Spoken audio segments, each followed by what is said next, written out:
इकडे राज्यातील शिवसेना उद्धव ठाकरे गटाचे नेते अनिल परब यांनी केलेल्या एका विधानामुळे नवा वाद पेटलाय।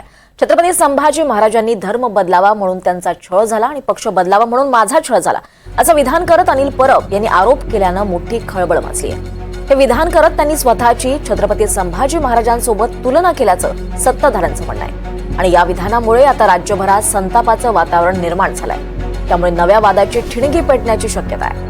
अनिल परब यांनी स्वतःची तुलना छत्रपती संभाजी महाराजांशी केल्यानं आता त्यांच्यावर जोरदार टीका केली जाते आहे। त्यावर भाजपनंही त्यांच्या या विधानानंतर आक्रमक भूमिका घेतली आहे।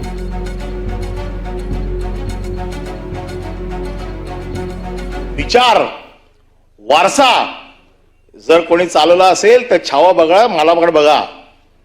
त्यांना धर्म बदलावा म्हणून त्यांचा छळ झाला, माझा पक्ष बदलावा म्हणून छळ झाला।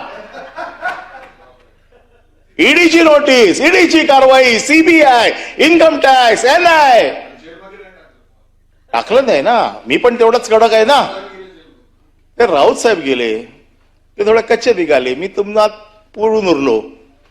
वाक्य ठेवायचं रेकॉर्डवर, पण वाक्य ठेवायचं हे रेकॉर्डवर नाही, रेकॉर्डवर का ठेवायचंय? काय वाक्य, काय चुकीचं बोललो मी? काही माझ्यावरती अनन्य अत्याचार झालेले आहेत,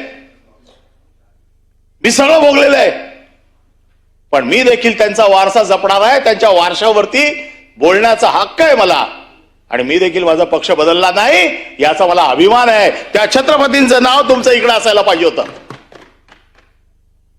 तुम्ही छत्रपतींना विसरले आणि आम्हाला सांगतायत कोण? ज्याला जरा हुल दिली ते सगळे गेले तिकडे निघून।